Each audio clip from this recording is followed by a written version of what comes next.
हजारों में अकेला, वो तो है अलबेला, हजारों में अकेला।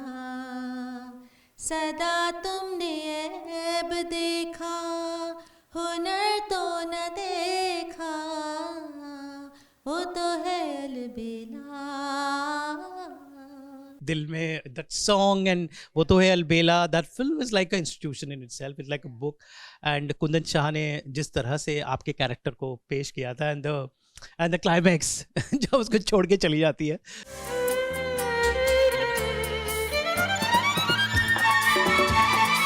Frankly, I was not even aware of the film's success because उस वक्त I had already got involved with my ex-husband. मैं प्यार का भूत चढ़ा था and I already knew that मैं इसके बाद कुछ करने वाली नहीं हूँ. So for me, and then the next year I moved to London, so I was not even living in India.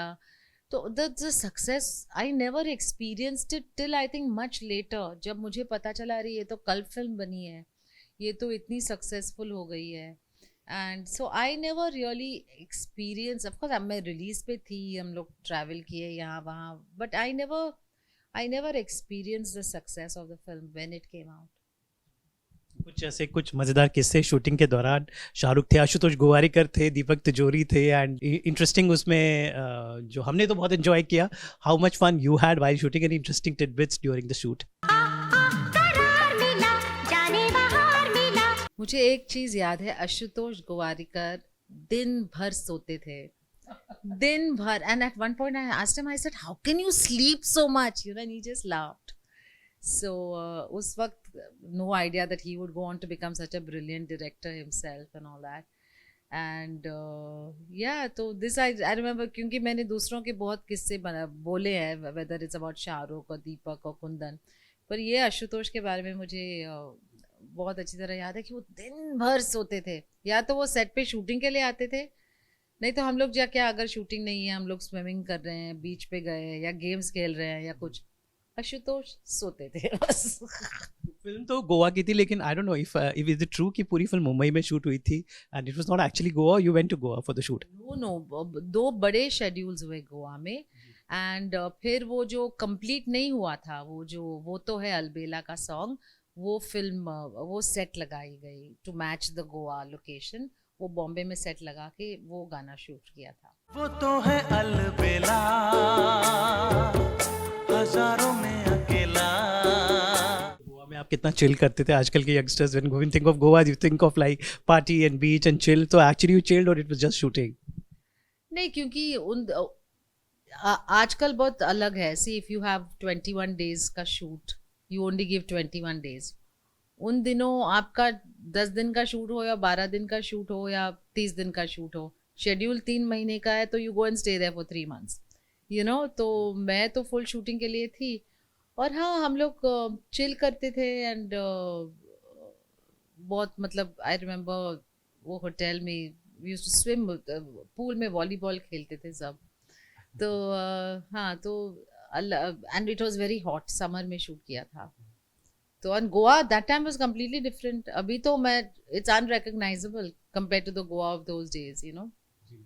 अभी वो शायद वो अगर अभी कभी ना फिल्म करनी है गोवा में, तो इट विल बी अनरिकग्नाइजेबल. वो लोकेशंस मिलेंगे ही नहीं. वो तो है अलबेला. एक और फिल्म थी आपकी, जज्बा. Which of them released first? But no, कभी ना came first, and जज्बात एक्चुअली वो पता नहीं कुछ हुआ, क्या हुआ, वो एक दिन थिएटर में चढ़ी और फिर निकल गई, तो it did not get a release. So I don't even know, because वो अनंत बलानी जो फिर गुजर गए, उनको कुछ प्रॉब्लम हुआ था फाइनेंशियली. तो आई थिंक उनको डिस्ट्रीब्यूटर के साथ कुछ प्रॉब्लम हुआ था समथिंग, वो फिल्म निकल गई. वो रोहित रॉय थे उसमें. तो हम लोग कभी हाँ कभी ना और जज्बात मैंने साइमल्टेनियसली शूट की. एंड ऑफ कोर्स जज्बात निकली नहीं, एंड कभी हाँ कभी ना वेंट ऑन टू बिकम कभी हाँ कभी ना. तो वो मेरी इंट्रोडक्शन बनी. सो बट जज्बात में मैंने village belle kind of character किया था.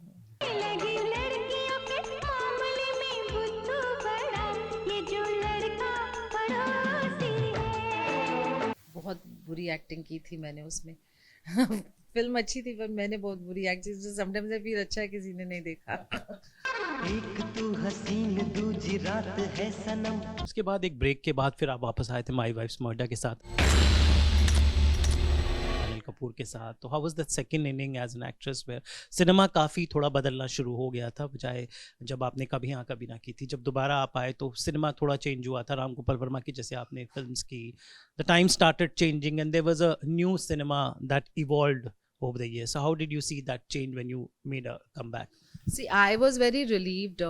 Frankly, जब मैं उस वक्त मैं पूरी शिफ्ट नहीं हुई थी India, but I knew that मुझे वापस आना है. एंड मैंने बोला मैं क्या करूँगी, तो मैं बहुत से हु आई कंसिडर्ड फ्रेंड्स उनसे जाके मिली थी and said that you know I want to get back to work. And इतनी उस वक्त इतनी पेट्रियार्कल स्ट्रक्चर थी कि लोग मुझे सिर्फ यही पूछ रहे थे कि Shekhar is okay with you acting, have you asked Shekhar. मतलब राम गोपाल वर्मा सिर्फ वही फिल्म मेकर है जिन्होंने मुझे स्क्रिप्ट दिया एंड बोले कि स्पेशल अपीयरेंस है, बहुत छोटा रोल है, पर अगर आप करेंगे तो हम बहुत खुश होंगे. तो and actually people were surprised that my return to the big screen after Kabhi Haan Kabhi Na was a role like My Wife's Murder, which was so radically different. But मेरे लिए इतना चैलेंजिंग था वो role. मतलब मैं खुद नहीं सोच सकती हूँ टू सी माई सेल्फ. अभी जब मैं देखती हूँ वो फिल्म तो मुझे लगता है ये मैं हूँ, you know. So as an artist I think it was very challenging, but yes, it surprised people ki because they were expecting to see somebody sweet and you know innocent and loving, and मैं तो उस film में क्या निकली, you know, डर गए लोग. So yeah, but I was happy to be part of that transition and that change. ना दिल करता है तो मारते क्यों नहीं, बार बार रुक क्यों जाते हो. बस बिकॉज इंडस्ट्री कहीं ना कहीं आपको स्लॉट कर देती है उस टाइम पे. आप फिर भी वक्त बदल गया, तो कितना मुश्किलातों का आपको सामना करना पड़ा था जब वापस आए. पीपल यू नो उस टाइम वो नहीं रहा था. See, first of all, I think agar I never considered myself a full-time actor क्योंकि मैं गाना भी गाती हूँ. अगर मेरा आप घर देखो, I've had more than 14 solo exhibitions. मैं किताबें लिखती हूँ. So I feel अगर आपको कुछ करना है तो आपको कोई नहीं रोक सकता. तो जब लोग मुझे पूछते हैं ये, तो अगर ये मेरी एम्बिशन थी कि मैं ऐसे कम बैक करूँ and go to the top हो, you know, and all that, मैं कर लेती. पर वो मेरी एम्बिशन कभी नहीं थी. I wanted to stay sane, I wanted to be busy, and I wanted to do the best thing possible in my life. I was a single mother. It's not easy. मेरी कोई family support नहीं थे. मेरे बम्बई में कोई family या कुछ नहीं था who was helping me out. Few times मैं एक आउटडोर पे गई, कावेरी एकदम बीमार पड़ गई. तो after a while I just started feeling कि that is not so important. मैंने I have a child, my first priority is her, and that's how I have kept it.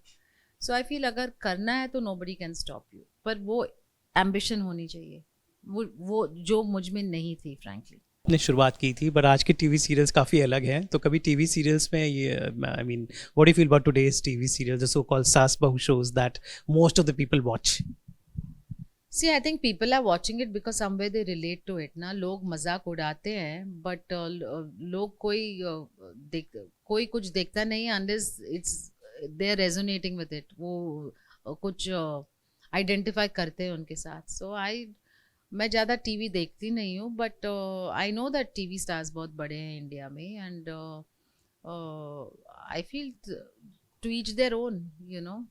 तो आई डोंट अग्री कि TV में regressive बन रहा है. OTT में इतना वायलेंस एंड अननेसेसरी चीज़ें भी दिखाते हैं. तो to each their own, you know. कोई लोगों को ऐसा कंटेंट अच्छा लगता है, कोई लोगों को ऐसा कंटेंट अच्छा लगता है.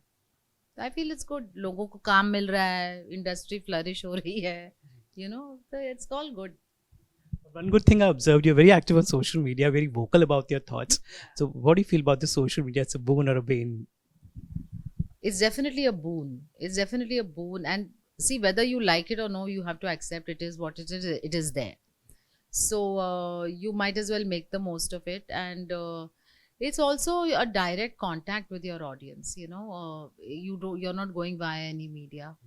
and you're not going via anything, and you're just connecting directly with your audiences, and you can be yourself. You know, of course there's a lot of pressure, log selfie nikal ke mar rahe hain, you know, and loans leke, you know, reels bana rahe hain, so it's getting a bit excessive, but it's a boon because there's no barrier now between you and it's also an equalizer. आप देखिए, there are many people you've not heard of, आप उनके platform profile पे जाओ, they have 70 million viewers and all, you know, so it's an equalizer. आप पता नहीं कौन famous है कौन नहीं है, वो करते क्या है, you know, so obviously कुछ तो करते होंगे कि they've got a following, so it's made the world very much more equal than before. वो hierarchy नहीं है, film star, cricket star, you know. So much, Suchitra. Always, I've loved your work, and I want कि आप active रहें, because the Gen Z should know कि original Gen Z यहाँ पर है.